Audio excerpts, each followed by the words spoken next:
love story. Dear Papa Dudut,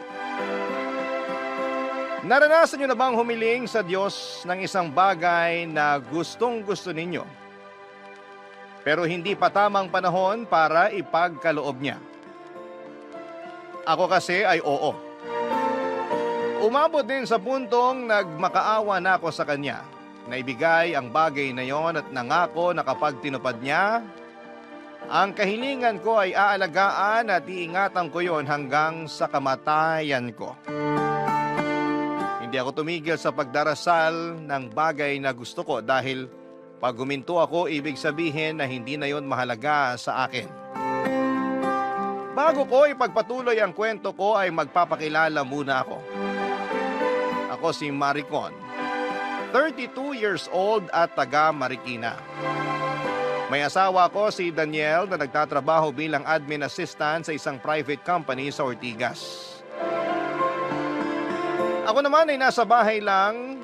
Ang pinagkakabalahan ko ay gumawa at magbenta ng mga kakanin tulad ng biko, puto at maha blanca para kahit papaano ay may libangan ako.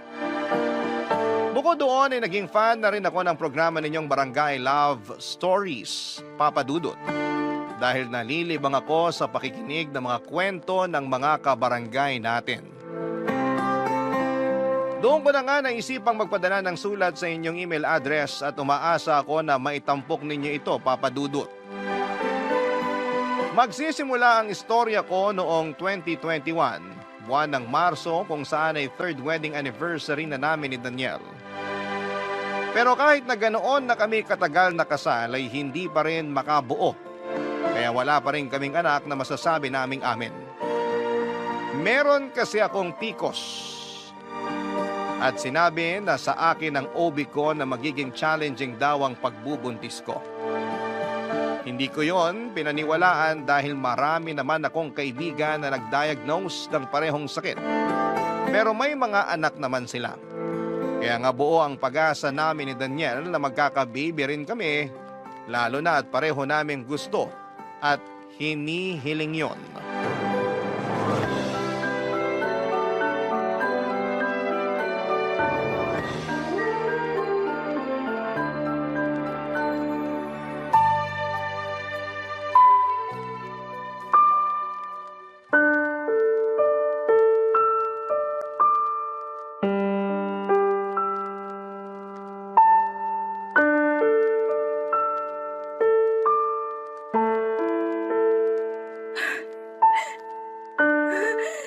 Negative na naman! Negative na naman! Han? Anong nangyayari, Han? Bakit ka umiiyak? Kasi negative na naman tong pregnancy test ko, Han. Akala ko meron na. Akala ko nakabuo na tayo pero wala pa rin pala. Nakakainis naman. Kumalma ka lang muna. Paano ko hihinahan kung hanggang ngayon di pa rin kita mabigyan ng anak, Daniel? Wala naman kaso sa akin yun eh. Anong walang kaso? So sinasabi mo na ayos lang sa'yo na wala tayong sariling anak? Gusto kong magkaanak tayo. Pero kung hindi pa pinagkakaloob ng Diyos, ano magagawa natin? Kaya kumalma ka na. Kung bakit kasi sa dinami-dami ng mga tao, kasama pa tayo sa mga minamalas na di magkanak. Tapos yung iba dyan na wala namang kakayahang buhayin yung mga anak nila, sila pa yung pinagkakalooban.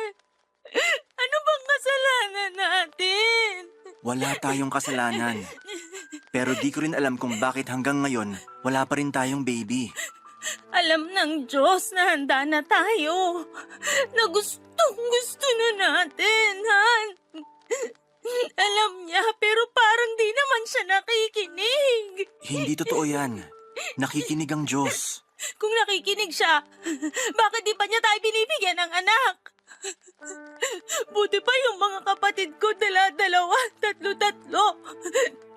Yung mga kapatid mo, meron pa ngang 5. Tapos tayo kahit isa, wala pa rin. Ang unfair naman.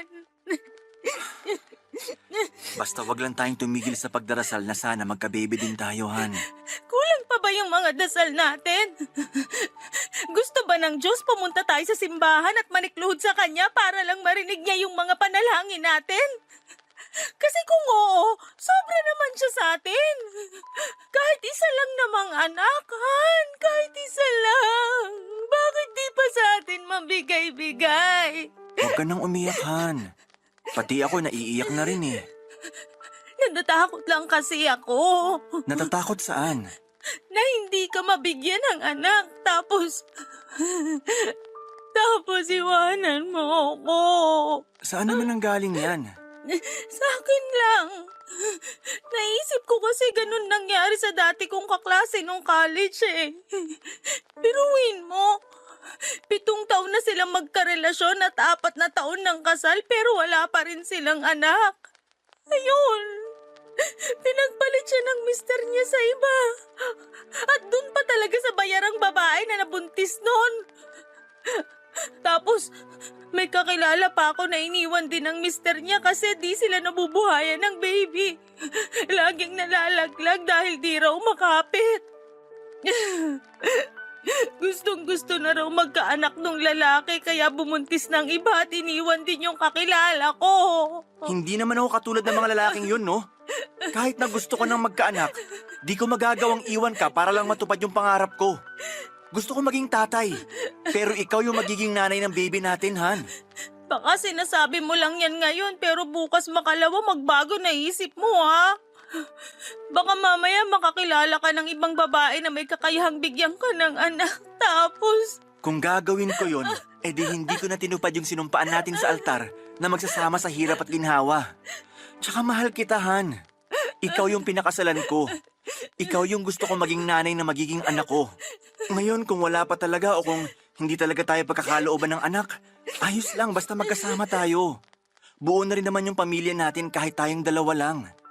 Iba pa rin yung may anak, Han. Lalo na yung nanggaling sa atin kasi mas lalong magiging masayang pamilya natin. Kaya nga wag tayong mapagod sa pagdarasal sa Diyos. Magtiwala tayo sa magagawa niya at wag na natin siyang questionin. Kasi naniniwala ako na darating yung panahon na magiging magulang din tayo, Han. Salamat, Han. Di ka talaga pumapalya na pag-aani yung nararamdaman ko. Mabuti nandyan ka. Hindi ko kasi alam gagawin ko kung wala ka. Hindi ako mawawala. Lagi mo akong maaasahan.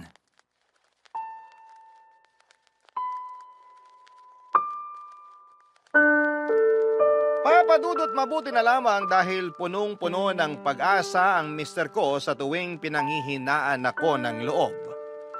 Malaking bagay yon upang makaya kong harapin at tanggapin ang kakulangan ko bilang isang babae. Kaya naman na-appreciate ko talaga si Daniel ng mga panahon na yon. Doon ko rin na-realize na iba-iba pala ang epekto ng PCOS sa mga babae. Kaya gano'n na lamang ang frustrations at iyak ko nang hindi pa rin kami magkaanak ng mister ko. Pakiramdam ko ay wala akong kwentang babae. Sabi pa naman sa akin ng mama ko ay tungkulin ng isang babae na bigyan ng anak ang asawa niya. Kaya nga kami umabot sa 9 na magkakapatid pero masaya naman kahit mahirap ang buhay namin.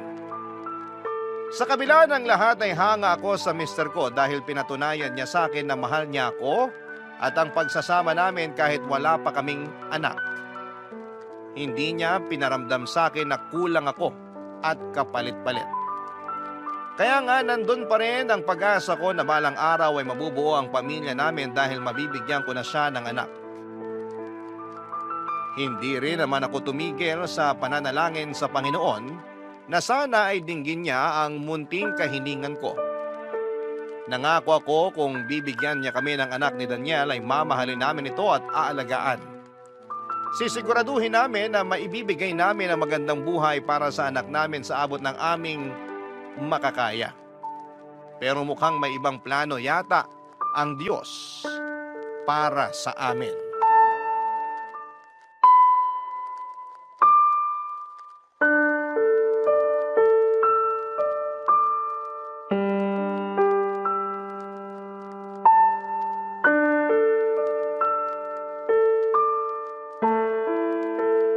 Anong sinasabi mong gusto mong mag-ampon? Naisip ko lang naman na pwede nating gawin yon. Sakaling di na talaga tayo magka-baby, Han. Kung ganon sinasabi mo na hinding-hindi na tayo magkakaanak? Yung sariling atin? Di naman sa ganon, pero Pero ano? Sabihin mo! ginawa na natin lahat. Nagdasal na tayo. Sinunod natin yung mga sinabi sa ng doktor mo pero wala pa rin talaga.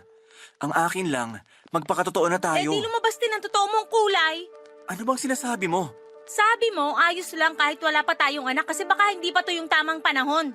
Sabi mo, basta wag lang tayong tumigil sa pagdarasal kasi nakikinig naman ng Diyos pero ngayon gusto mo mag-ampon tayo? Wala namang masama sa naisip ko, di ba? Option yun ng ibang mag-asawa na hindi talaga makabuuhan. Pues, ayoko. Ayokong mag-ampon. Ayokong mag-alaga ng batang hindi naman nanggaling sa akin.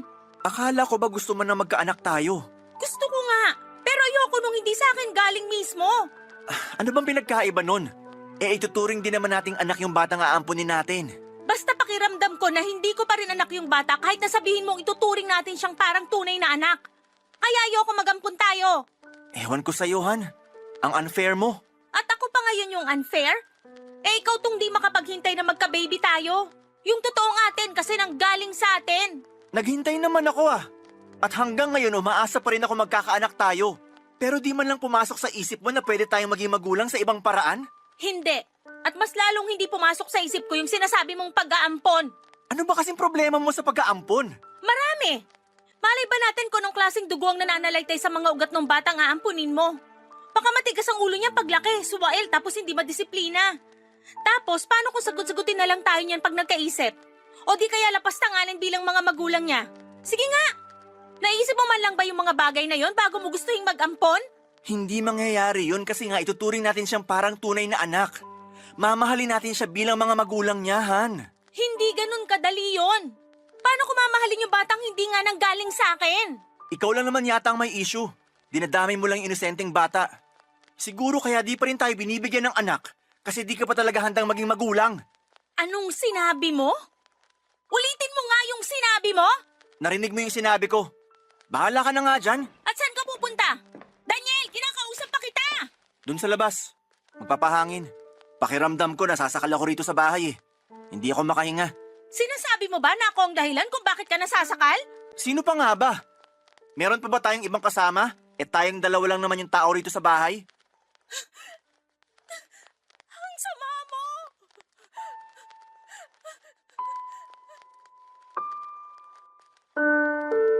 Papadudo tutol ako sa plano ni Daniel na mag-ampon. Dahil gusto kong maranasang dalhin sa sinapupunan ko ng 9 na buwan ang magiging anak namin. Saka hindi ko rin mapigilang mag-alinlangan sa gusto niyang mangyari dahil hindi naman namin kadugo yung batang gusto niyang ampunin. Pero sinabi ni Daniel na malayo nilang kamag-anak yon, anak ng second cousin niya na maagang naulila dahil namatay ang nanay pagkapanganak sa bata. At pagkalipas lang ng 1 linggo ay naaksidente sa motor ang tatay nito. Tanging lola noong bata ang nag-aalaga pero matanda na rin ito at sakitin pa. Papadudot kahit na malayong kamag-anak nila yon ay ayoko pa rin at sa huli nirespeto ni Daniel ang desisyon ko pero pinaramdam niya sa akin na malungkot siya dahil sa hindi ko pagpayag sa kagustuhan niya. Nagsimulang lumamig ang pakikitungo sa akin ni Daniel, bagay na kinatakot ko ng husto. Nag-overthink na naman ako na baka iwanan ako ng mister ko o mambabae siya kasi wala akong kakayahang bigyan siya ng anak. Doon ko na muling inisip yung kagustuhan niyang mag-ampon at kahit na hindi ko masyadong gusto ang ideya ay sumang-ayon na lamang ako.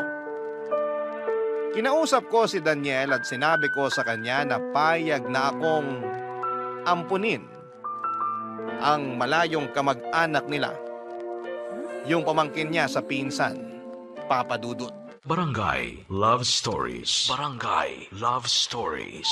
Magdadalawang buwan na yung baby nang mapunta sa amin at aaminin kong kahit papaano ay nakaramdam ako ng saya noong nahawakan ko na rin siya. Pero nandun pa rin yung bitterness kasi hindi namin siya dugot laman at hindi ko kaya ang magdala sa sinapupunan ko ng 9 na buwan. Alam ko na maunawaan ako ng mga nanay na nakikinig ngayon sa Barangay LS kung bakit ako nagkakaganito. Life-changing kasi ang pagbubuntis at panganganak, bagay na hindi ko naman naranasan dahil sa kondisyon ko, Papa Dudut. Sa kabila ng lahat ay naging masaya pa rin ang pamilya namin nang dumating ang baby boy namin. Kahit papaano ay nakumpleto kami at natupad ang pangarap naming magkaanak. Pero kung may labis na masaya sa amin si Daniel yon, kasi sa wakas ay meron na siyang matatawag na anak. Lalo kong napatunayan kung gaano na nga niya kagusto na magka-baby kami, kahit na lagi niyang sinasabi noon na ayos lang ang pagsasama namin kahit na wala kaming anak. Kaya naman nakaramdam din ako ng pagtatampo sa kanya pero hindi ko na namang pinahalata pa. Sa aming dalawa, si Daniel ang mas naging maasikaso sa baby namin, Papa Dudut.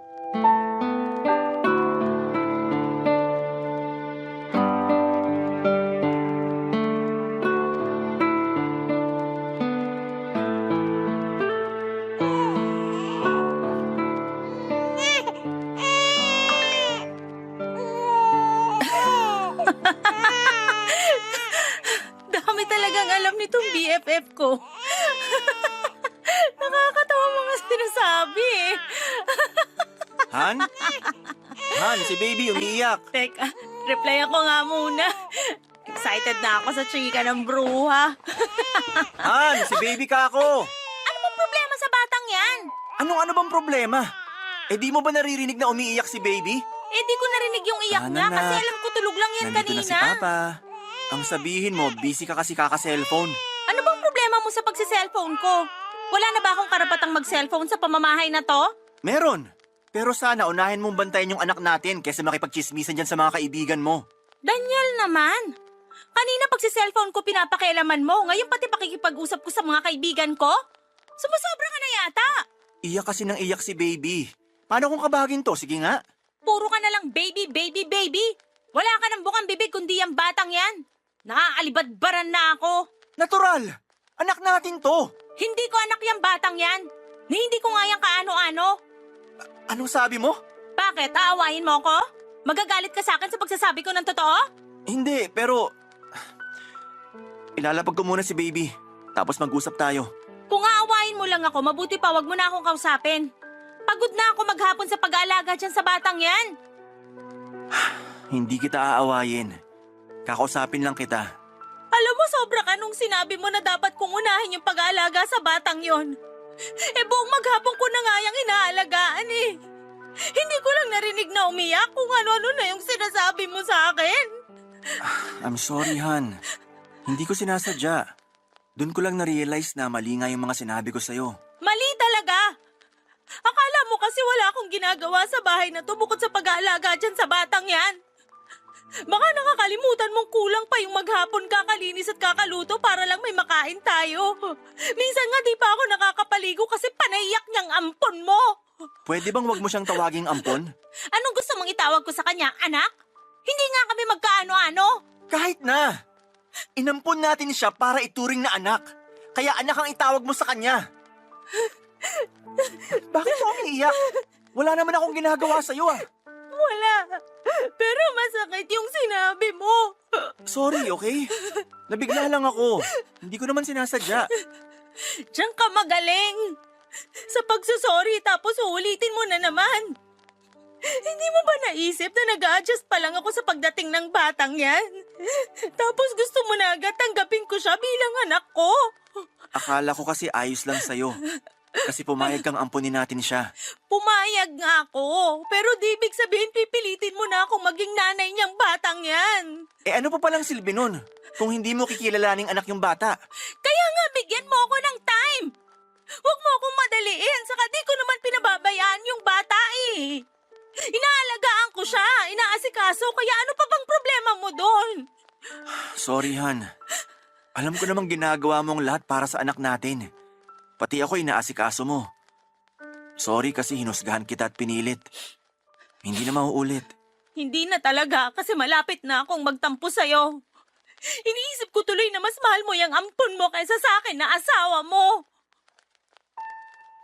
Papa Dudut, mahal ko naman yung baby namin pero hindi buong buo. Dahil para sa akin ay hindi ko pa rin siya tunay na anak. At ang hirap lang tanggapin ng bagay na yon, kaya nga pinakiusapan ko si Daniel na bigyan ako ng panahon para makapag-adjust. Kapag pumapasok siya sa trabaho ay ginagampanan ko pa rin naman ang tungkulin ko sa bata bilang nanay. Pero aaminin kong hindi ako gaanong ka-dedicated na gawin yon sa kanya. Hindi ko kasi siya masyadong gusto at mas madalas akong makakita ng mga bagay na kinaiinisan ko sa kanya kesa kinatutuwaan. Mas naging madalas nga na irritable ako sa baby namin at maging kay Daniel. Kaya lagi na rin kami nag-aaway ng mister ko. Pero sa huli, sinusuyo niya pa rin ako, Papa Dudut, at pinagpapasensyahan. Hindi niya ako matiis at lagi niya rin akong kinakausap ng masinsinan tungkol sa mga bagay na dahilan kung bakit hindi ako masyadong affectionate sa baby namin. Pero hindi pa rin nagbago ang pakikitungo ko sa bata kahit nag-isang taon na siya sa amin. Isang beses ay iritang-irita na naman ako sa kanya. Pero yun na pala ang simula ng malaking pagbabago sa buhay at pamilya namin ni Daniel, Papa Dudut.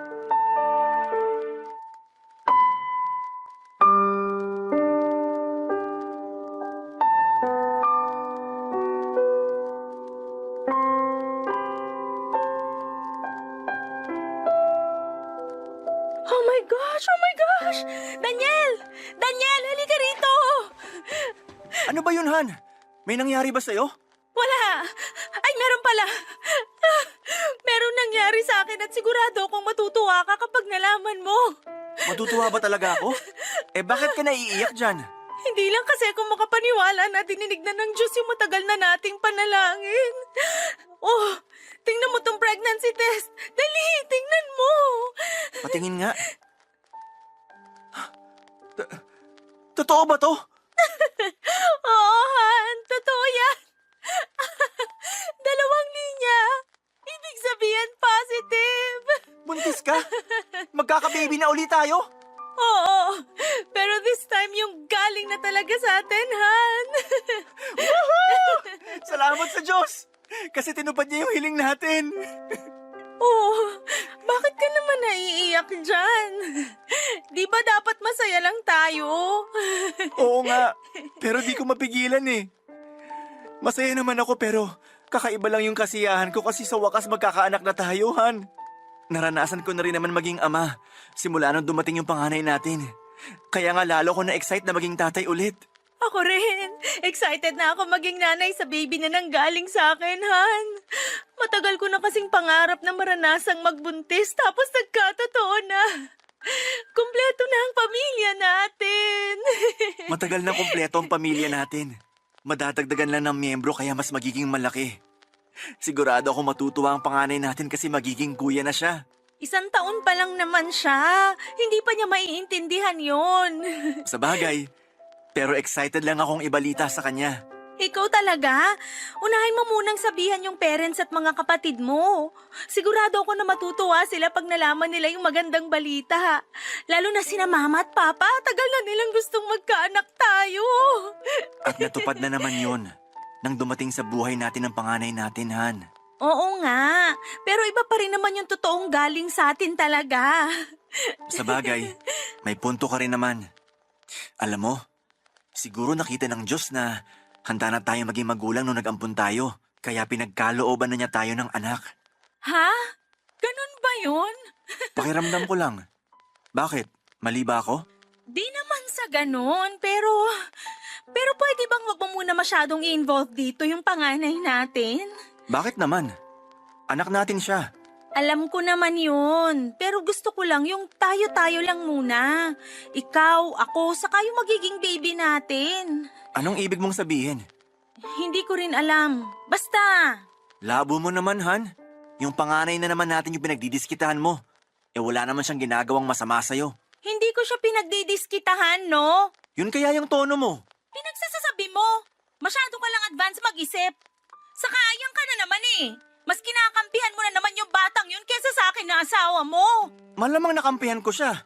Wala pa naman siyang kakayahang ipagtanggol yung sarili niya. Ikaw tong matanda. Ikaw dapat mas nakakaintindi. Gusto mong i-echipwera yung panganay natin, anak din naman natin yun. Pag-aawayan pa ba natin to? Kasi kung oo, sayang naman yung magandang balita, di ba? Ikaw kaya nag-umpisa. Huwag mo ibalik sa akin yung sisi. Ang saya-saya lang natin kanina tapos kung ano-ano na yung sinasabi mo dyan. Papa Dudut, nagkatampuhan kami ni Daniel ng araw na yon pero naayos din naman kalaunan. Ako ang nagsorry sa kanya kasi alam ko na na-offend ko siya sa mga sinabi ko. Hindi lang din talaga napigilan ang bibig ko. Ayoko kasi talagang isali ang panganay namin sa kasiyahan naming mag-asawa. Alam ko na medyo selfish yon pero ewan ko ba. Kahit na noong nag-isang taon na sa amin ang batang inampo namin, ay hindi pa rin ganong kalapit ang loob ko sa kanya. Pero isang himala talaga na nabuntis ako kaya naman nagpasalamat kami ng husto sa Panginoon dahil binigyan niya kami ng anak. Napakasaya ko, lalo na noong nalaman kong may buhay na sa sinapupunan ko. Kaya naman ginawa ko ang lahat para alagaan ang magiging anak namin ni Daniel. At nagdoble pa nga ang kasiyahan namin nang may makumpirma kami sa first ultrasound ko. Kambal ang pinagbubuntis ko. Ganon na lamang ang galak at excitement namin ni Daniel dahil sa dobling blessings na pinagkaloob sa pamilya namin. Hindi na kami makapaghintay sa pagdating ng mga anak namin at nadagdagan lang ang happiness nang ibalita namin yon sa pamilya namin. Pero syempre hindi nawala ang mga nagtanong kung ano daw ang plano namin sa batang inampo namin ni Daniel. Walang plano ang mister ko dahil malapit siya sa bata. Pero ako sa totoo lang, Papa Dudut, gusto ko nang isaoli yung batang yon sa pinanggalingan niya dahil magkakaroon na rin naman kami ng mga anak ni Daniel na masasabi namin galing sa aming dalawa, Papa Dudut. Barangay Love Stories. Barangay Love Stories. Mas lalong naging malayo ang loob ko sa panganay namin at ang lagi kong excuse ay buntis ako. Kaya si Daniel na lamang ang nag-aasikaso sa bata lalo kapag day off niya. Kaya ang nangyari, Papa Dudut, ay lalo silang naging close. Bagay na kinaiinisan ko kasi hindi naman namin anak ang ampong yon. Nagtanim ako ng galit sa bata hanggang sa dumating ang araw na isinilang ko na ang kambal namin.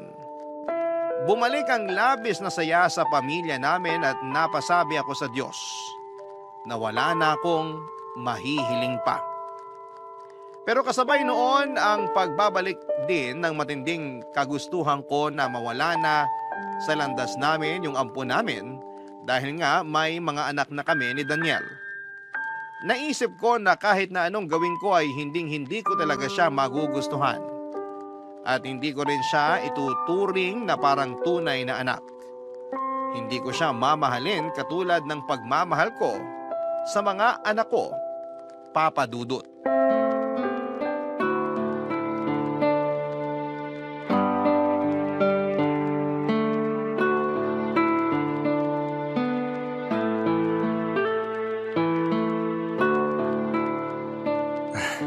Ayan, dyan nga, Han. Sige pa, diinan mo pa. Dito ba? Oo, sige, salatin mo pa. Ayan, sige pa. Ang sarap. Grabe, parang ang dami-dami mo ng lamig sa katawan. Baka kailangan mo na magpabento sa masadya. Di na to kaya ng hilot ko. Baka nga, pero laking tulong na rin naman ang masahe mo. Nabawasan sakit ng katawan ko. Thanks, Han. The best ka talaga. Naku, ng bola pa. Hindi kaya bola yon. Hindi ka nga rito. Tabihan mo ako sa kama. Hoy, baka ano na naman yung pinaplano mo, ha? Alalahanin mo, masakit katawan mo. Oo, pero pagdating sa labing-labing, ayos na ayos pakiramdam ko. Tumigil ka nga, Daniel. Ito naman, parang binibiro lang eh. Ay, Pero alam mo, ang saya-saya ko. Bakit naman? Kasi ang laki na ng pamilya natin. Simula nang dumating yung kambal, nadagdagan ng saya sa bahay natin. Pero syempre, nadagdagan din yung ingay. Lalo na pagsabay silang umiyak.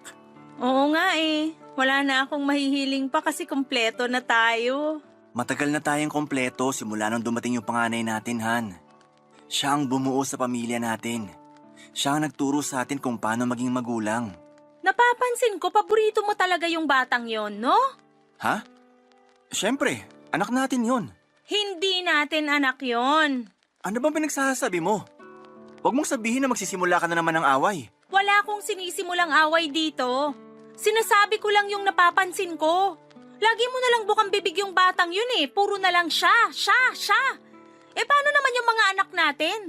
Pansin ko bihira mo na lang kargahin yung kambal. Paano ko kakargahin? Madalas naman tulog lang sila. Kahit na. Paggising sila saglit mo lang pansinin kasi madalas mong kalaro yung ampon mo. Hindi siya ampon.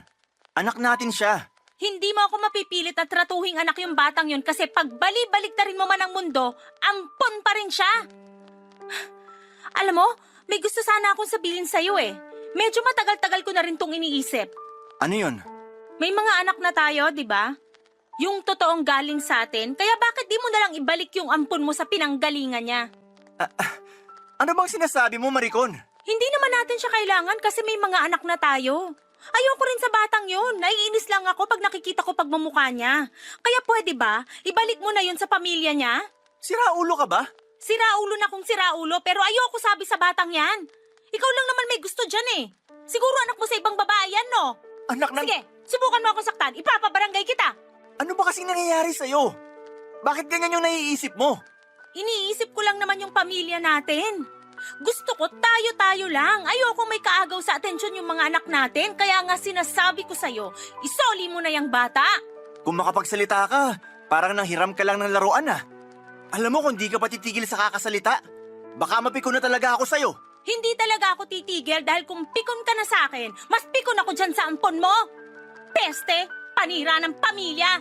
Baka nakakalimutan mong pumayag ka na ampunin natin siya. Hindi ko nakakalimutan pero napilitan lang talaga ako nun.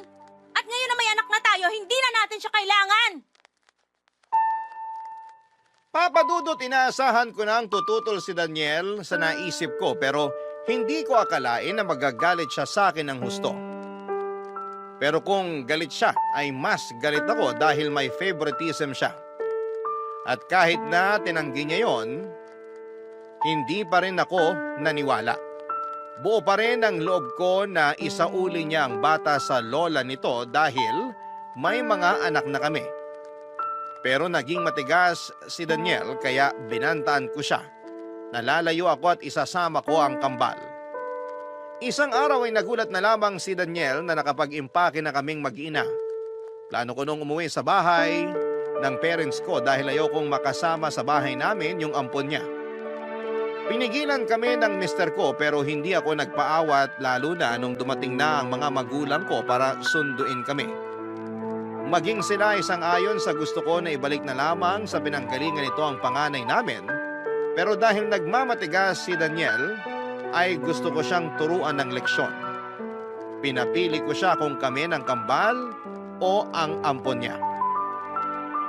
Hindi siya noon nakapagsalita at yon ang naging hudyat ko para iwanan namin siya, Papa Dudut. Sa huli walang nagawa si Daniel kundi ang panoorin kaming umalis sa bahay ng araw na yon. Kaso noong mga sumunod na araw, pumunta siya sa bahay ni Mama at Papa para makipagbati sa akin at suyuin ako. Pero pinanindigan ko pa rin ang gusto kong mangyari. Kaya wala nang nagawa si Daniel kundi ang sumunod sa akin kaysa naman tuluyang kaming mawala sa kanya. Willing talaga ako makipaghiwalay sa asawa ko kung hindi niya ibabalik yung bata sa pinag-ampunan namin. Noong naibalik na ni Daniel ang bata sa lola nito ay bumalik na rin ako sa bahay kasama siya. Muling naging masaya kami kasi dahil sa wakas ay buo na ang aming pamilya. Pero hindi yun nagtagal dahil isang linggo pa lamang ang nakakalipas ay dinapuan ng malalang sakit ang mga anak namin. Nagsimula lang yon sa madalas na pag-ubo at pagkakaroon ng sipon, gawa ng papalit-palit na panahon. hanggang sa lumalayon at nauwi sa pulmonya, dahilan para maospital ang mga baby namin. Nanatili rin kami doon ng 3 araw bago unang binawian ng buhay ang isa naming anak. Tapos 9 oras pagkalipas noon, sumunod namang namatay ang kakambal niya.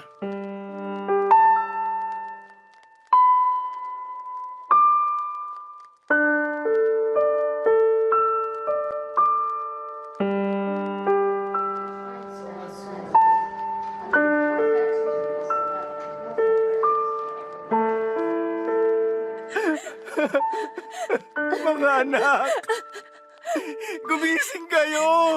Daniel, luminahon ka lang. Paano ko hihinahon? Nawala na sa atin yung isa nating anak. Tapos sumunod naman yung kambal niya. Wala na. Wala na tayong mga anak. Pero kahit magsisigaw ka pa dyan, hindi na sila mababalik sa atin. Anong gusto mong gawin ko? Pumalak ka kasi namatayin tayo ng mga anak. Siyempre hindi. Para ka naman tanga eh. Ako pa yung tanga. Ako ba may kasalanan kung bakit maagang binawi sa atin yung mga anak natin? Sinasabi mo bang kasalanan ko? Sino pa nga ba? Ikaw yung lagi nilang kasama. Siraulo ka pala eh. Sige, pampasin mo ako. Sige, lakasan mo pa. Kapal na mukha mong sisihin ako. Sino sisisihin ko? Yung kapitbahay? Yung mga magulang mo? Eh, ikaw yung nanay. Kaya nawala sa atin yung mga anak natin. Kasi pinabayaan mo. Alam ng Diyos na hindi ko pinabayaan yung mga anak natin. Kaya wala kang karapatan na isisi sa akin yung mga nangyari. Ikaw nga itong madalas wala kahit araw ng day off mo. Mas gusto mong pumasok sa trabaho. Hindi mo nga ako matulungan sa pag-aasikaso sa mga bata tapos ako pa sisisihin mo. Hindi ko lang matanggap. Nawala sila sa atin ng ganun kabilis. Marami pa tayong pangarap para sa kanila eh. Pero bakit ganon? Bakit ganon? Hindi ko rin alam. Ewan ko. Alam mo kung anong naiisip ko? Na baka binawi sa atin yung mga anak natin. Kasi nakita ng Diyos na hindi tayo karapat-dapat maging magulang. Ano bang pinagsasasabi mo? Paano hindi tayo karapat-dapat ang tagal-tagal na natin gustong magkaanak? Oo nga! Kaya niya tayo binigyan ng anak nung nag-ampun tayo. Pero anong ginawa mo? Hindi mo minahal yung bata. Kaya nung pinagkalooban niya tayo ng mga anak, binawi rin niya agad sa atin. Kasalanan mo talaga to kasi may favoritism ka. Ikaw rin naman may favoritism ka. Mas mahal mo pa yung ampun mo kaysa sa mga anak natin.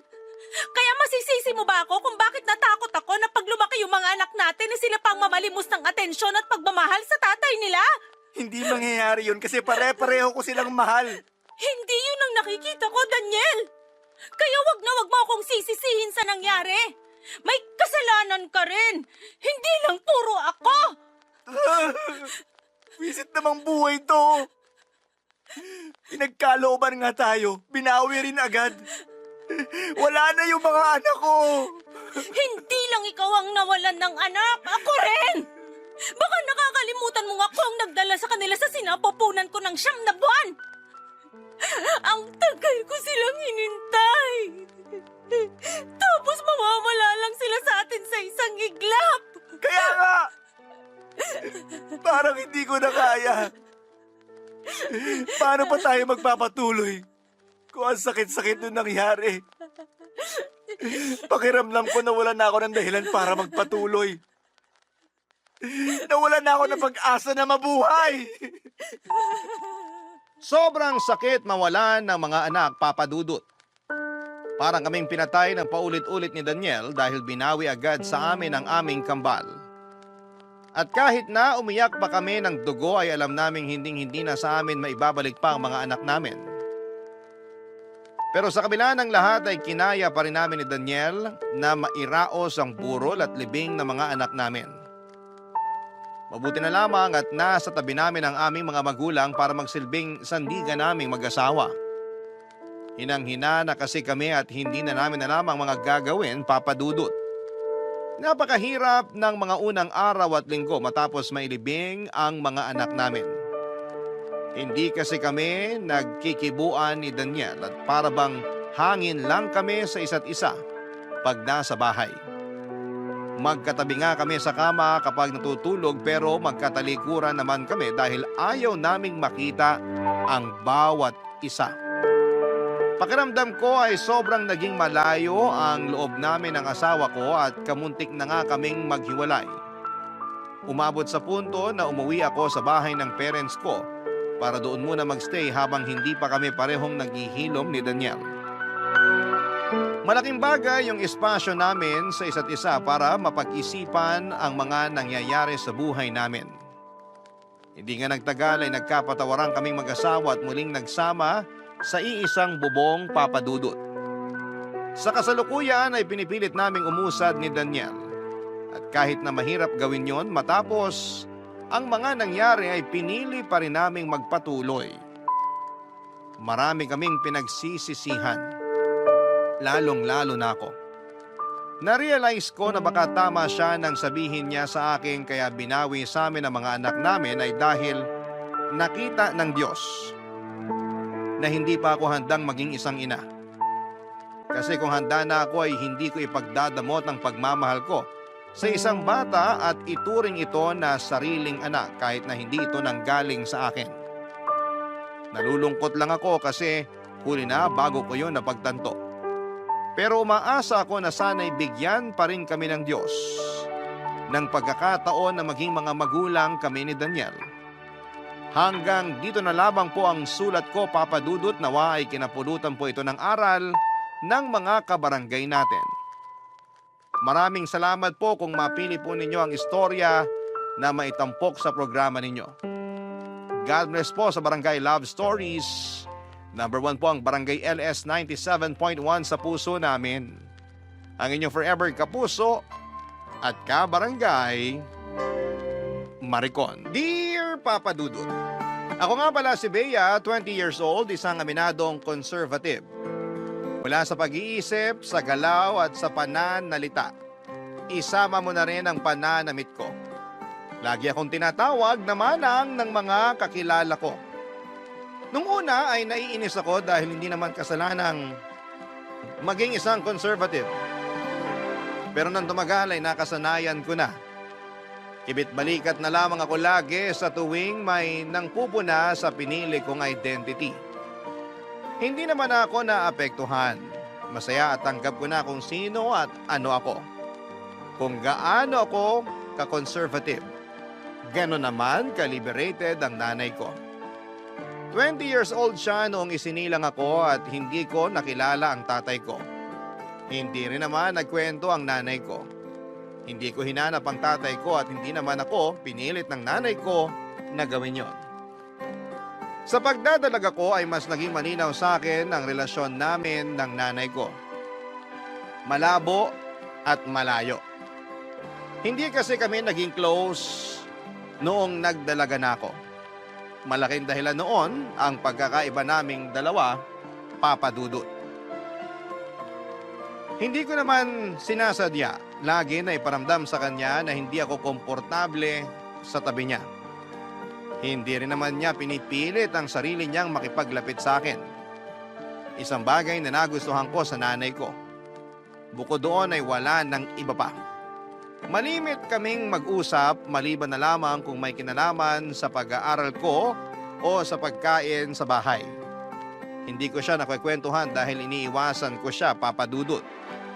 Minsan ay napuyat ako sa kakahintay sa kanya dahil may assignment ako sa school at kailangan ko siyang ma-interview. Ayoko sanang gawin pero kailangan. Dumating na lang siyang lasing at pasuray-suray habang ako ay nakaismid na nakatingin sa kanya, Papa Dudut.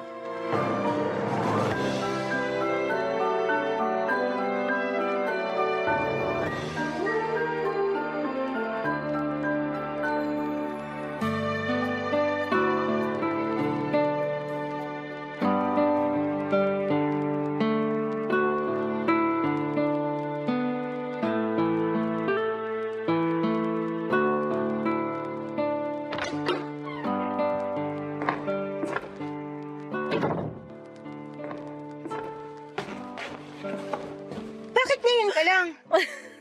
Nakakagulat ka naman. Ako nga ito nagulat sa'yo eh. Mag-uumaga na pero ngayon ka palang umuwi. Uwi ba yan ng matinong nanay? Inumagal na uwi, hindi na agad matino. Amoy ala ka pa. Kaya nga naman mga amoy sampagita ako pag nasa beer house. Hindi nakakatuwa, Nay. Ikaw naman, masyado kang seryoso. Ang alanganin kasi ng oras ng uwi niyo. Pinag-alala niyo ako eh. Ang sweet naman ng anak ko. Nag-aalala ka talaga? Nag-aalala ako sa sasabihin ng ibang tao. Lagi na lang kayong topic ng mga marites eh. Ano bang pakialam ko sa kanila? Kahit ulamin ko pa yung bote ng beer, wala dapat silang pakialam. Yan. Yang ganyang mindset mo. Yan, Nay. Kaya ka pinag-iinitan ng mga tao eh. Kahit umapoy pa sila, wala akong pakialam. Kailan ka pa kaya magkakaroon ng pakialam? Sa'yo, may pakialam ako sa'yo kasi anak kita. Kung may pakialam ka sa akin, sana umakto kayo ng tama. Wala naman kasing mali sa ginagawa ko eh. Masama ba na mag-enjoy sa piling ng alak? Single naman ako. Pero may anak kayo. At hindi naman kita pinababayaan.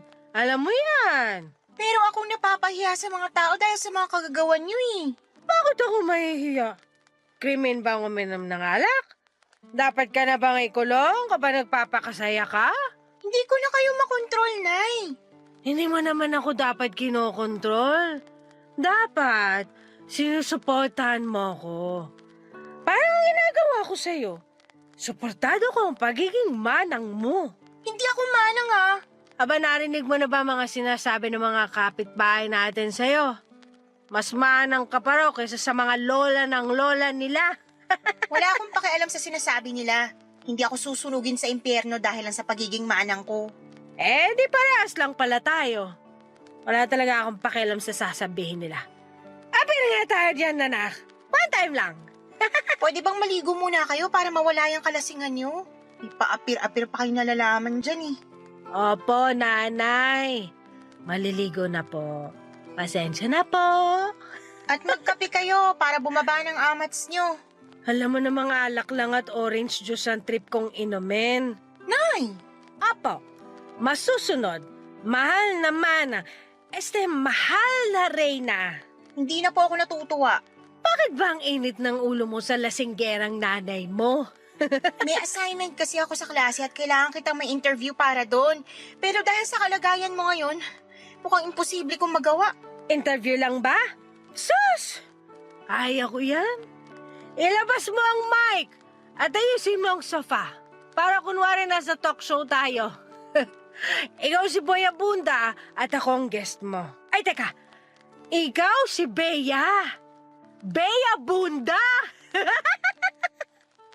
Ang witty ko ron kahit lasing ako, ha? Ewan ko sa inyo. Tulog na nga lang kayo. Maghahanap na lang ako ng ibang nanay na makakausap ko ng matino. Nagmarcha na ako palayo sa nanay ko at pumunta na sa kwarto ko, Papa Dudut. Pinagbagsakan ko siya ng pintuan para mahalata niyang hindi ako natuwa sa inaasta niya. Kaya lang alam ko hindi yon effective. Kilala ko ang nanay ko, hindi ito balat sibuyas na katulad ko. Kahit anong sabihin mo sa kanya, ipapasok lang sa isang tenga at mabilis lang ding lalabas sa kabila. Siguro'y na-immune na siya sa mga sinasabi ng ibang tao sa kanya mula sa umpisa. May mga alam naman ako sa nangyari sa nanay ko noon bago niya ako isinilang. Nakwento lang ito ng mga kamag-anak namin, Papa Dudut. May dahilan sa pagiging liberated ni nanay. Sa side ng family niya, natanggap na yon. Pero ako na lang siguro ang hindi pa. Kahit magkasama kami sa isang bahay, hindi ko magawang masanay sa ugali niya. Nagmana si nanay sa pagiging liberated sa tatay niya, ang aking lolo. Palibasa, nagtrabaho sa Amerika ang lolo ko noong kabataan niya at naimpluwensyahan niya si nanay. Kabaliktaran naman si lola. Kay lola ko marahil nakuha ang pagiging conservative ko o yung pang-aasar sa akin na isa raw akong manang. Nung nabubuhay pa ang lola ko, siya madalas ang nag-aalaga sa akin. Dahil si nanay ay ini-enjoy ang pagiging malaya niya at liberated. Inalagaan din naman ako ni nanay pero mas naging close ako kay lola. Dahil kaparehas ko siya, sa kanya ko nakuha ang values na pinangahawakan ko pa rin hanggang sa ngayon.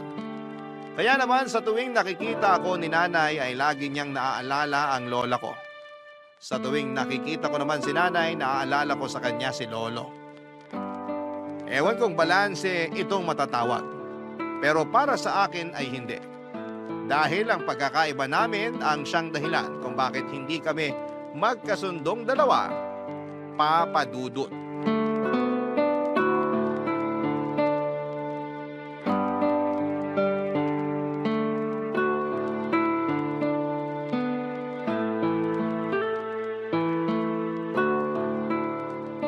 Saan ka pupunta? Inimit ko lang po yung best friend ko, birthday niya. Makiki-birthday ka sa best friend mo sa ganyang damit? Seryoso ka ba? Ano problema sa pananamit ko? Lahat! Disente ang suot ko. Di ka lang sanay sa ganitong pananamit. Hindi lang ako sanay makakita ng baduy manamit. Magpalit ka nga! Magkakasurais ako sa damit mo eh. Ayoko, magandang suot ko. Anong maganda? Tumingin ka na ba sa salamin? Lahat ng salamin dito sa bahay tiningnan ko na. Walang pangit sa suot ko. Anong salamin yung tinignan mo? Yung basag? Ay nako, ang lakas mang puna ng damit samantalang kayo. Kita na ang kaluluwa? Paulit-ulit mo nang sinasabi yan. Tanggap ko naman. Natural ang kaluluwa ko at walang halong kemikal. Kaya okay lang. Pero yung suot mo ngayon, natural at puro kemikal na kabaduyan. Sige nga, anong masama sa suot ko? Naka-turtleneck ng floral at long sleeves pa. Sa Baguio ba ang birthday? Nilalamig ka, girl? Magkakatonsillitis ka ba kapag hindi ka gumamit ng floral na turtleneck? Regalo to ni Lola sa akin. Kahit regalo pa yun ng guardian angel mo, dapat hindi mo tanggapin. Tapos ipapares mo sa naguhumiyaw na tiger print na palda? Tapos rubber shoes na pula? Anak ba kita? Nasa nagdadala lang yan. Eh hindi mo nga madala ng maayos. Naaawa ako sa mga makakakita sa'yo sa totoo lang. Magpalit ka. Huwag mo akong bigyan ng kahihiyan. Hindi ako magpapalit. Maganda nga tong suot ko para walang makasilip. Walang magkakaroon ng interes na silipang ka. Magpalit ka. Halika, tutulungan kita. Ayoko nga. Plano mo ba maging mascot sa birthday ng kaibigan mo? Kasi kung oo, edi congratulations! Ang lakas mo manlait, Nay. Samantalang ikaw ang iksi ng mga suot mo. Parang lagi mong pinapasilip ang rayuma at varicose veins mo. Uy, wala akong varicose veins. Rayuma. Nagsisimula pa lang. Huwag mong pakialaman ang ugat at tuhod ko, ha? Ang dapat mong pakialaman ay kung paano ka tamang mag-mix and match ng suot. Naka-mix and match na to. Nakamix lang pero hindi match. Utang na loob, magpalit ka! Ano na lang sasabihin ng ibang tao sa akin? Pinalaki kitang walang fashion sense? Hindi ko yung kakayanin. Iiyak ako! Ewan ko sa inyo. Babalik ako bago dumilim. Bea, please! Try mo namang umuwi ng lagpas alas 7 ng gabi. Kahit umuwi ka pagkatapos ng 24 oras, matutuwa na ako. Ibigay mo na to sa akin. Magpagabi ka sa daan. Gusto kong ma-enjoy mo ang kabataan mo. Ini-enjoy ko ang kabataan ko sa paraang gusto ko. Paano mo malalaman na yan ang gusto mo eh hindi mo pa nga natatry yung sinasabi ko? Sa nakikita ko po sa inyo, wag na lang. Ayoko nang matry. Bea! Aalis na po ako. Nandito na ako bago gumabi.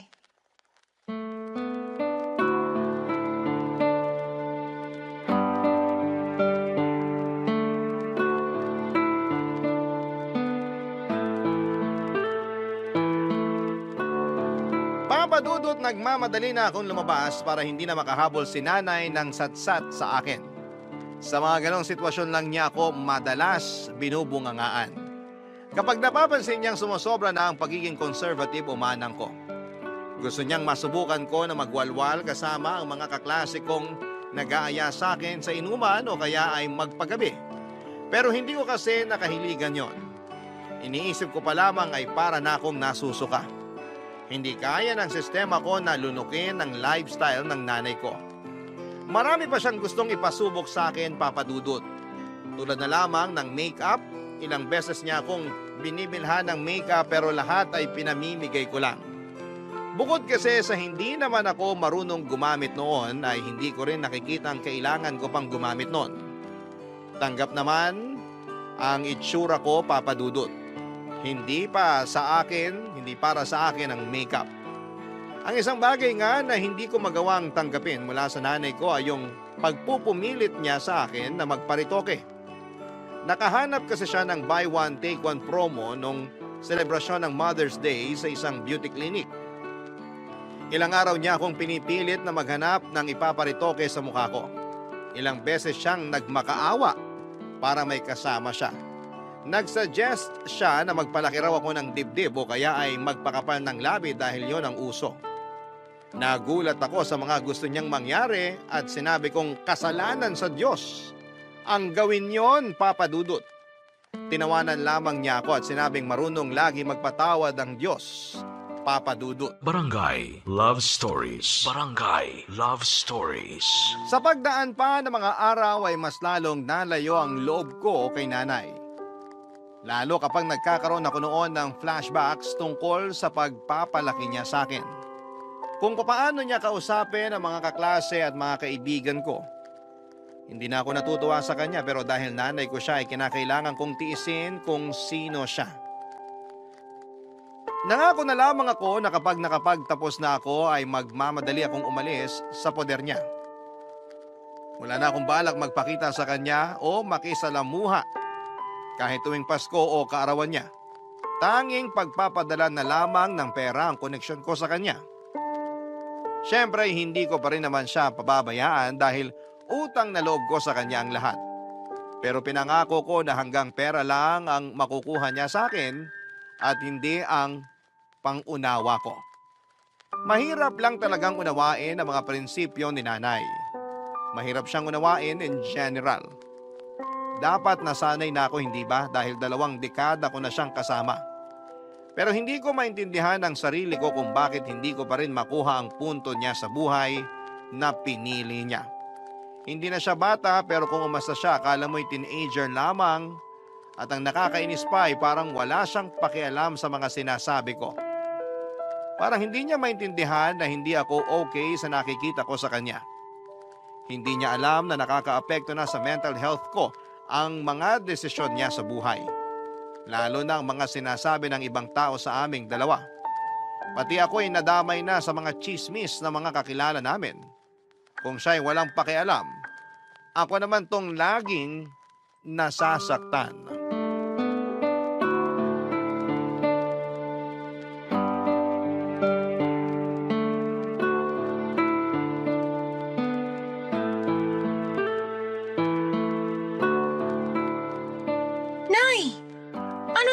Pinag-uusapan ng mga marites sa kanto natin. Aba malay ko, hindi naman kami close. Ikaw na naman ang tampulan ng chismis. Kung di pa ako napadaan doon sa tindahan ni Aling Miding, hindi ko pa malalaman na ikaw na naman ang topic. Ano na naman ba ang napansin nilang mali ko? Sige nga, isplok mo sa akin ang mga sinasabi ng mga perpektong marites na yan. Totoo bang namimigay ka ng kondom sa mga binata sa kanto natin? Oo! Regalo ko yun para sa mga malilikot na binata. Mahirap na. Baka hindi pa sila handa magkaroon ng mga anak. Condom is the key. Hindi nyo ba alam na nakakahiya yun?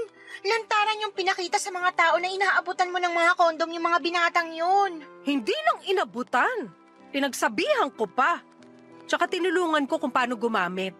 Baka mabutas nila di talo rin. Naririnig nyo po ba mga sinasabi nyo, Nay? Oo naman no. Mukha lang marumi ang tenga ko pero malinaw ang pandinig ko. Ang ibig kong sabihin, paano nyo nasasabi ang mga ganyang salita? Hindi dapat kayo namigay ng mga kondom. Na-video ka pa at pinakita sa akin habang nagbubukas ng kondom para ituro kung paano ang tamang paggamit. Baka lang kasi hindi nila alam baka hindi na ituro sa kanila sa school. Hayaan nyo ang mga magulang nilang magturo nun. Alam mo ba kung gaano ka-awkward para sa magulang na ituro yun sa mga anak nila? Lalo na tayong mga Pinoy. Hindi ka nga nahihiyang abutan ako lagi ng birth control pills buwan-buwan. At dapat nga magpasalamat ka sa akin kasi protektado ka na. Protektado ako dahil hindi ko naman ginagawa ang iniisip nyo. Mabuti naman pero kung balak mo lang, Nay! hindi naman kita pinagbabawalan. Sino ba naman ako? Maaga nga ako nakabuo, diba? Hindi naman ako nagsisi dahil maganda ka at matino. At sana kayo rin matino. Namigay lang ng condom at pills, hindi na agad matino. Sobra ka namang mang-judge. Mas grabe pang panghuhusga sa inyo ng mga nasa kanto natin. Makahalata naman kayo. Alam ko naman yan, pero hanggang kahulang naman ng mga yon. Hindi rin nila ako kaya, no? Huwag nga sila magmalinis. Alam ko lahat ng baho nila. Pasalamat sila, hindi ako interesadong pagpiestahan ng buhay ng ibang tao. Hindi gaya nila. Wala sana silang pagpipiestahan kung hindi ka pabigay ng mga ichichismis nila sa'yo. Kasalanan ko ba kung interesting ang buhay ko para sa kanila? Ako ata ang artista/vlogger dito sa barangay natin. Bawat galaw ko binabantayan. Pinag-uusapan. Paano hindi babantayan ang bawat galaw nyo? Sobra naman kasi ang ginagawa ninyo.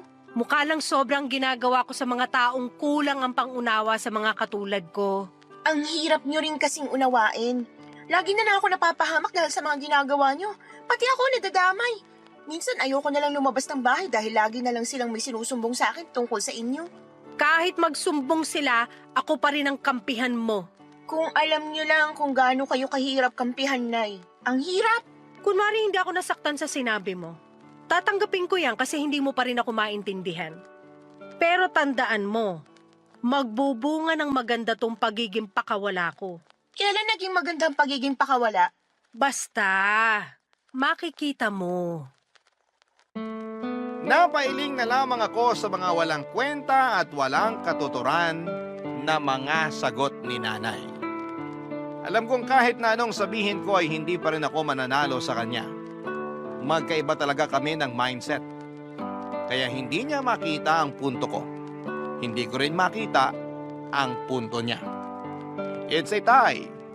At yun ang nakakainis dahil wala ni isa sa amin ang sumubok pantayan o unawain ang mindset ng bawat isa.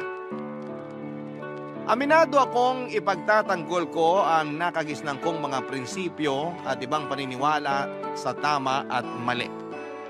Ganon din naman si nanay. Hindi rin niya basta-bastang aabandonahin ang prinsipyo at nakasanayan niya.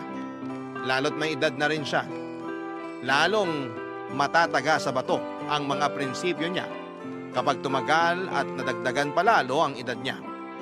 Marami pang naging issue si nanay na nung una ay pinalagpas ko. Akala ko kasi marirealize pa niyang mali ang ginagawa niya pero nagkamali ako doon. Minsan ay muntika na siyang madimanda dahil sinuportahan niya ang isang dalaga sa kanto namin para magpalaglag. Nabuntis ang dalagang ito nang hindi sinasadya at hindi siya balak panagutan nang nakabuntis sa kanya. Wala rin siyang trabaho at umaasa lang sa sustento ng kanyang nanay. Matapang na sinuportahan ni nanay na ipalaglag nito ang pinagbubuntis niya. Dahil daw mas lalo lang mahihirapan ang buhay ng isisilang niya kung hindi pa siya handa bilang isang ina financially at emotionally. Napailing na lamang ako nang malaman kong galit na galit ang nanay ng dalagang ito kay nanay. Umabot pa sila sa barangay at nagkainitan ng ulo hanggang sa tinakot siya ng nanay ng dalaga na idedemanda kapag hindi pa siya nagsorry. Hindi nagsorry si nanay. Tinaasan niya ang pride niya at walang nagawa ang nanay ng dalaga. Mabuti na lamang at kapos sa pera ang nanay ng dalaga kaya wala itong ginawang pagdedemanda, Papa Dudut.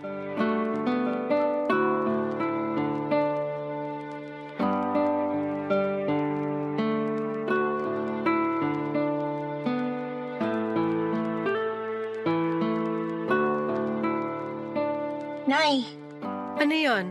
dadalawang boyfriend ko si Lucio rito. Anong oras ka aalis? Hindi na ako aalis. Di ba sinabi niyo na may lakad kayo ngayon? Sinabi mo kasi nadadalaw ang boyfriend mo eh.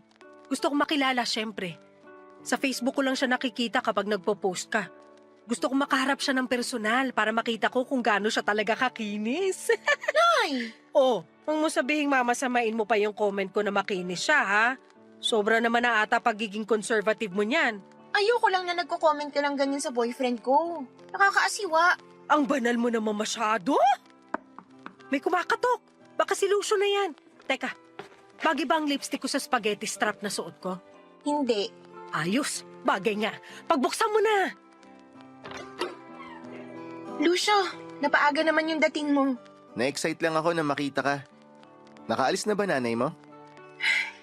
Sa kasamaang palad, hindi pa raw siya aalis. Pasok ka na. Salamat. Hello po. Magandang gabi po, ma'am. Nanay na lang itawag mo sa akin. Makinis ka kaya gusto kita maging son-in-law. Nay! Bakit? Makinis naman talaga siya. Nasa lahi lang po siguro. Oh, Bea, narinig mo yon. Makinis ang lahi ni na Lucio. Kaya magpalahi ka na sa kanya. Chos! Nay, ano ba? Ikaw naman? Binibiro ka lang eh. Lucio, ilang taong ka na pala? 25 years old po. Ah, maganda yan. Mas matanda ka dapat sa babae para ma-handle mo siya ng maayos. Ang hirap pa naman pakisamahan nitong si Bea. Madalas lang po yung toyo niya pero kaya ko naman pong i-handle. Lucio? Ay, tumigil ka, Bea. Banding namin to ng son-in-law ko. Nakakatuwa naman po kayo. Parang ang saya niyo pong maging nanay. Sobrang cool. Si Bea lang naman yung nagtatakwil sa akin. Yung mga kabataan dito sa lugar namin, gusto nila ako maging nanay. Paano hindi ka gugustuhin parehas mong pakawala? Ano yun? Sabi ko po, pakawalan niyo na si Lucio kasi kami naman muna ang magbabanding. Teka, may kondom ka ba dyan, Lucio? Nay, sobra ka na! Nagtatanong lang ako kasi sabi mo magbabanding kayong dalawa. Eh mali ko ba kung anong banding yung gagawin nyo? Gusto ko mag-iingat kayo. Wala po akong kondom na naitatabi. Akong bahala sa'yo. May natira pa ako mula dun sa mga pinamudmud ko sa kanto. Nagpamudmud po kayo ng kondom? Oo, buong araw. Hindi niya kailangan ng kondom. So ginagamit mo na yung pills na binili ko sa'yo? Nagpipills ka, Bea? Hindi! Bakit naman hindi? Sayang naman yun. Baka mag-expire. Yung iba pa naman nakuha ko lang dahil naka-promo. Dahil malapit na mag-expire. Gamitin mo na. Unahin mo yung mga mag-e-expire ngayong taon. Dali na. Lagi niyo na lang ako binibigyan ng kahihiyan. Ano bang nakakahiya sa pills at kondom? Malawak lang talaga isip ng nanay mo. Nakakatuwa nga eh. Hindi lahat ng mga nanay ganyan mag-isip. Thank you, Lucio, ha? Nakahanap na rin ako sa wakas ng kakampi. At dahil dyan, ako na ang bahala sa 1-year supply mo ng condom! Chos! Nainis ako nang magkampihan sina Nanay at Lucio Papadudot. Pinagkaisahan nila ako. Marami pang binida si Nanay sa pagiging liberated niya. Nakahanap kasi siya ng kakampi kaya ang lakas ng loob niyang bumida sa mga bagay na hindi naman tama. Hindi na nga ako sumasali noon sa usapan nila Papadudot. Tuwang-tuwa si Lucio habang nakikinig kay Nanay. Habang ako naman ay nagpipigil na mainis. Ayoko lang ipakita na bad trip na ako noon kay Lucio. Kaso hindi rin makahalata si Lucio na hindi na ako komportable sa usapan nila ni Nanay. Nainis akong lalo dahil alam naman niyang conservative ako pero harap-harapan niyang pinakikita na mas pabor siya sa pagiging liberated ng isang tao. Nagtatampo man pero sinikap kong hindi yon ipakita sa kanilang dalawa, Papadudot. Lalo't nakita kong nagkakasundo na silang dalawa. Siguro'y nagustuhan kong makita na magkasundo ang nanay at boyfriend ko. Kahit na hindi ko gusto ang paraan nila ng pag-uusap. Hindi rin kasi conservative si Lucio at hindi rin naman siya liberated katulad ni Nanay. Nasa gitna lamang siya. Pero noong pagkakataong nagkaharap at nagkausap na sila, parang na-recruit na ni Nanay si Lucio para maging katulad niyang pakawala. Hindi na ako natutuwa. Kaya naman hinila ko na si Lucio at sinabing may panonoorin pa kaming pelikula sa kwarto. Tinukso kami ni Nanay at sinabing baka magpanggap lang kaming manonood pero iba naman pala ang gagawin namin. Sinabayan niyo ng malakas na tawa ni Lucio. Mas lalo kong nailang at nainis. Kaya ang ginawa ko ay pinauwi na lamang si Lucio at nagpanggap na may kailangan lamang akong tapusin na school project. Naniwala naman si Lucio at hindi nahalata ang totoong nararamdaman ko. Nagpaalam na si Lucio at si Nanay naman ay naghanda na rin para umalis. Nagplano na siyang ituloy ang lakad niya dahil tapos na niyang makilala si Lucio Papadudot. Barangay Love Stories. Barangay Love Stories. Hindi ko na muling pinadalaw si Lucio sa bahay Papadudot. Doon na lamang kami madalas sa bahay nila kapag wala ang mga magulang nito. Nagtanong si Lucio kung bakit ayaw ko na siyang papuntahin sa bahay at sinabi ko ang katotohanan. Hindi ko gusto na naiimpluwensyahan siya ni nanay at tinawanan lamang ako ni Lucio. Wala naman daw masama sa mga sinasabi ni nanay. Magandang araw na may kakaiba na mindset si nanay para mabalanse ko ang tama at mali. Hindi ko na lamang inimik si Lucio, Papa Dudut. Ayaw ko na lang pahabain pa ang argumento namin. Kahit ano namang sabihin ko, idol ni Lucio ang nanay ko at wala akong panalo doon. Kaya naman iniwasan na lamang namin na mapag-usapan si nanay sa tuwing magkasama kami para hindi masira ang mood ko. Sa wakas ay nakahalata na rin si Lucio. Panay din ang tanong ni nanay kung kailan muling dadalaw si Lucio. Pero kibit balikat lamang ang sagot ko sa kanya. Hindi naman niya ako kinukulit pa. Lagi na lamang kibit balikat ang sagot ko kay nanay sa tuwing may sinasabi o tinatanong ito sa akin na malayo sa prinsipyo ko. Alam ko minsan na nainis na rin siya dahil ayaw ko siyang sagutin ng tama o totoo. E ano bang magagawa ko? Nahuli ni nanay ang inis ko sa kanya. Mabuti nga't nakaramdam na siya na hindi ako komportableng makipag-usap sa kanya. Hindi na rin niya ako pinipilit na sumagot sa tuwing kinakausap ko siya. Nakita na niyang nag-set ako ng boundaries pagdating sa relasyon naming mag-ina. Mas naging payapa tuloy ang buhay ko at hindi na ako napipilitang makipag-usap at makipagbangayan kay nanay. Lalo na sa tuwing may issue ito na may kinalaman sa pagiging liberated niya. Kaya lang meron na namang nangyari at hindi ko matiis na hindi siya komprontahin, Papa Dudut. Hindi na naman ako nakapagpigil ng inis ko, Papa Dudut.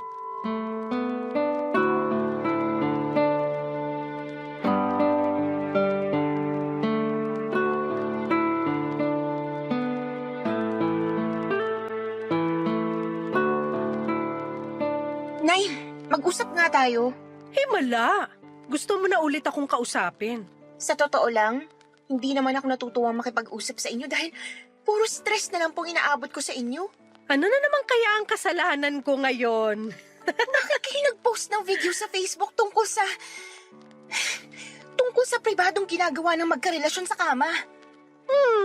Hindi naman sa kama ginawa na magkarelasyon sa video Nay, hindi nyo na naman nakikita ang punto ko eh. Ikaw siguro yung nag-report ng videos ko, no? Hindi lang ako. Paniguradong may iba ring tao na naasiwa sa pinost nyo. Hindi naman sa Facebook tamang i-post ang mga ganyan eh. Eh saan? Dapat hindi kayo nagpo-post ng ganun kahit saan. Pribadong bagay yan. Naku, sa Amerika nga, mas lantaran pa ang mga pinopost nila kaysa sa akin.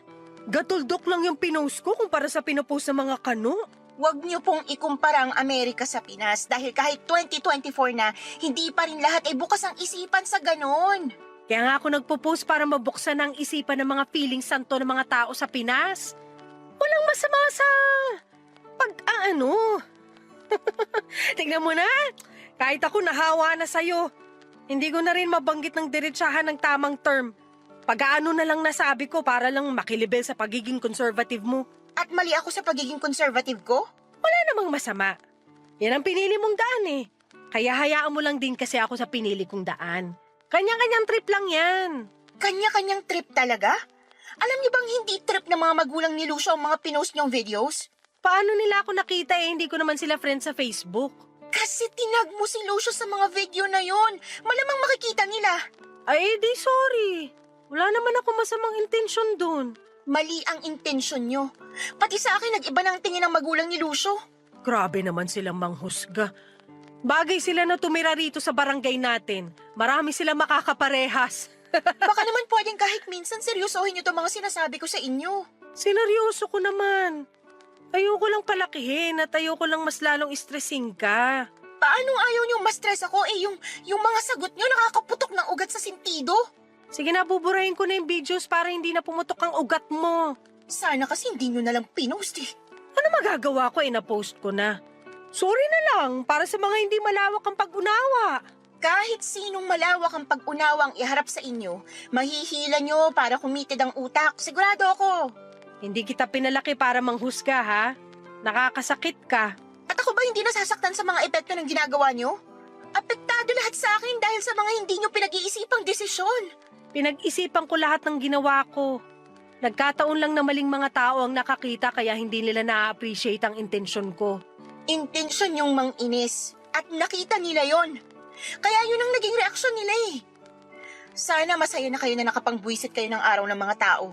Sila lang ang nambubwisit ng araw nila. Kung kaya lang nilang buksan ang isipan nila, maiintindihan nilang walang masama sa mga ginagawa ko. Ilan na kami nagsasabi na hindi tama ang mga ginagawa nyo. Wala na kayong tama, Nay. Wala. Ang ipanganak at buhayin ka. Hindi ba tama yon? Hindi ako nakaimik sa sinabi ni Nanay Papa Dudut. Hindi ko na rin binalak na sagutin yon. Alam kong nasaktan ko siya sa walang preno kong bibig, pero ganon talaga kapag napuno ka na. Tinalikuran niya ako at hindi na hinintay pang sumagot ako. Alam naman niyang wala rin akong panlaban sa huli kong sinabi sa kanya. Nagkulong siya sa kanyang kwarto at malakas na nagpatugtog ng rock music. Pero sa kabila ng ingay ng musikang pinapakinggan niya, dinig ko pa rin ang pag-iyak niya. Nasaktan ko si Nanay at aminado akong nasaktan ako nang makita siyang ganon. Yun ang unang beses na nagpakita siya ng ganon sa akin, Papa Dudut. Hindi ko yon napaghandaan.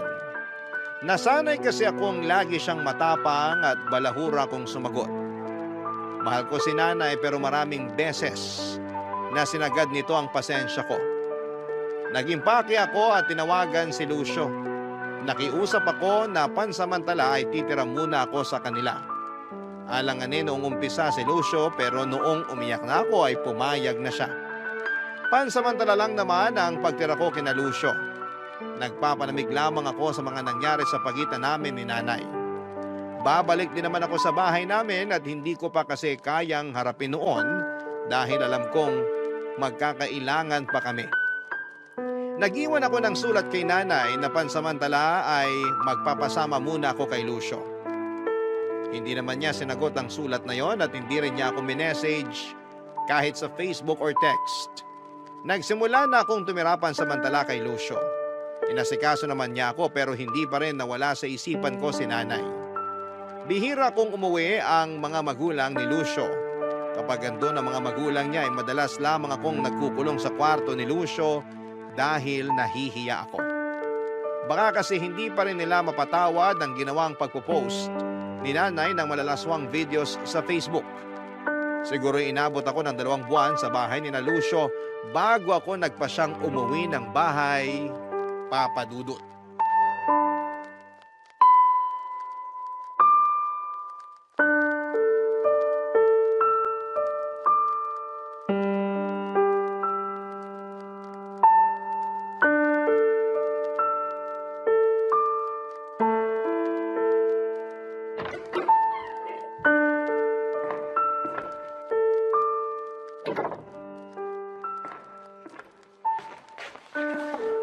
Nay, Uuwi ka pa pala. Kala ko hindi na. kailangan ko nang umuwi. Siguro naman ayos ka na. Hindi ka nagalit sa pagiging pakawala ko? Uy, may nasabi na naman ba ako? May mali ba? Ano yun? Huwag kang umiyak. Alam mo namang mahina ang nanay mo sa mga luha mo eh. Buntis po ako, Nay. Talaga? May mga naisip ka na bang kunin na ninang? Huwag kang kukuha rito sa barangay natin, ha? Nako, walang mapapalang apo ko tuwing Pasko sa kanila. Nay, narinig niyo po bang sinabi ko? Oo, buntis ka. Congratulations! May intindihan mo na ako sa wakas. May kaibigan akong Obigayni. Doon ka na magpa-check ka para may discount tayo. Nay, buntis ako! Buntis! Ay hala, paulit-ulit? Irerekomenda ko ba sa'yo na magpa-check up sa Obigayni kung kabag lang yung nangyayari sa'yo? Hindi niyo kasi siniseryoso eh. Ano bang hindi siniseryoso? Ang dami ko na nga plano sa apo ko. Sa private school siya mag-aaral. Babawi ako sa kanya kasi hindi kita napag-aral sa private school. Siya lang apo ko. Hindi pa ako ready. 20 years old pa lang ako. 20 years old din naman ako nung nabuntis sa'yo. Hindi rin ako ready nun. Pero nung nakita na kita, walang araw na hindi ko piniling hindi maging ready. Paano ako magiging ready? Ayaw akong panagutan ni Lucio. Aba, demonyong bata pala yun ah. Makinis lang pero napakasama. Ibigay mo sa akin ang address niya para maratrat ko. Ayaw din kasi ng magulang niya sa akin eh. Eh di ayaw din natin sa kanila. Hindi natin sila bate. Tayong tatlo ng apo ko ang magkakakampi. Hayaan natin sila. Sabi ni Lucio, baka raw hindi sa kanya tong dinadala ko. Hindi ba? Sa kanya po. Ano ba namang tanong yan? Nagtanong lang ako. Huwag ka magalit. Paano hindi ako magagalit? Lalaking walang ama tong pinagbubuntis ko. Matutulad ako sa inyo. Wala namang masama na tumulad ka sa nangyari sa akin. Maayos naman kitang pinalaki. Matalino ka. Alam mo ang ginagawa mo sa buhay. Madalas nga, mas nanay ka pa kaysa sa akin eh. Kaya mo yan, anak. Maniwala ka sa sarili mo. Hindi ko to kaya ng walang amang anak ko. Nakaya ko naman. Masaya naman ako. Makakayanan mo rin yan. Paano nyo nasabi? Aminado naman ako nung simula na natakot ako. Naisip ko pa nga ipalaglag ka eh. Kaso na naginip ako. Nanganak daw ako at kalong-kalong na kita sa panaginip ko. At yun daw ang pinakamasayang pangyayari sa buhay ko. Dreams do come true nga. Kasi totoong ikaw ang pinakamasayang nangyari sa buhay ko. Kahit lagi mo kong inaaway. Sabi ng magulang ni Lucio, hindi raw talaga si Lucio ang tatay ng pinagbubuntis ko. Kasi katulad... Kasi katulad mo raw ako. Pakawala. Huwag ka nang umiyak. Wala talaga tayong kontrol sa sasabihin at iisipin ng ibang tao. Pero may kontrol tayo sa buhay natin. Hayaan mo sila sa mga iniisip at sinasabi nila. Tanggapin mo na lang kahit nakakasakit. Tapos layuan mo na sila. Kasi alam mong hindi sila makakabuti sa'yo. Pero paano po itong pinagbubuntis ko? May experience naman ako sa pagiging single mom. Bea, kaya natin to. Magtiwala ka lang sa pakawala mong nanay. Kaya natin to. Nagdagdag pa ng biro si nanay pero hindi na niya naituloy dahil niyakap ko siyang bigla. Doon na kami parehong naiyak. Yun ang unang beses na niyakap ko siya at naramdaman ko ang takot niya. Alam kong natakot din siya sa nangyari sa akin pero dahil mahina ako at kailangan ko ng kakampi, kaya siya ang tumindig para sa akin. Siya ang naging pader ko na sinandalan kahit alam kong gusto na rin niyang magiba dahil sa takot sa pwedeng maging future ko at ng anak ko. Sa unang pagkakataon ay nagkasundo kami ni nanay. Masarap pala sa pakiramdam na maging kakampi mo ang nanay mo. Sana dati ko pa yung nakita. Pero may kailangan lang palang ituro sa akin ng Diyos para magbalik ako sa piling ng nanay ko. Ang nanay ko na sa una ay iniisip kong pakawala. Pero sadyang malaya at gising lang ang kanyang kaisipan. Kaya hindi siya magawang unawain ng ibang tao dahil nagtutulog-tulugan pa rin sila. Tulad ko. Minsan din akong nagtulog-tulugan pero ngayon ay mulat na at gising na.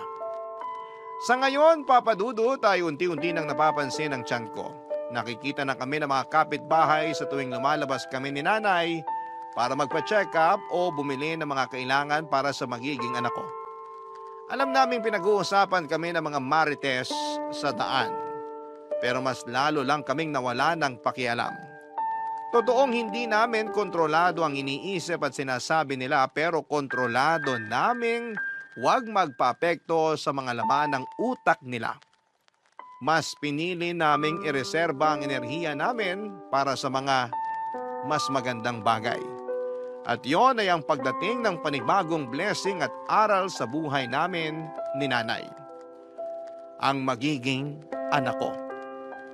Maraming salamat po sa pagbasa ng aking liham, Papadudot. Naway mapakinggan ko po ito sa Spotify dahil doon namin madalas pinakikinggan ni nanay ang mga episodes ninyo.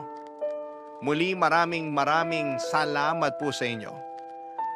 Ang inyong kapuso at kabarangay forever, Bea.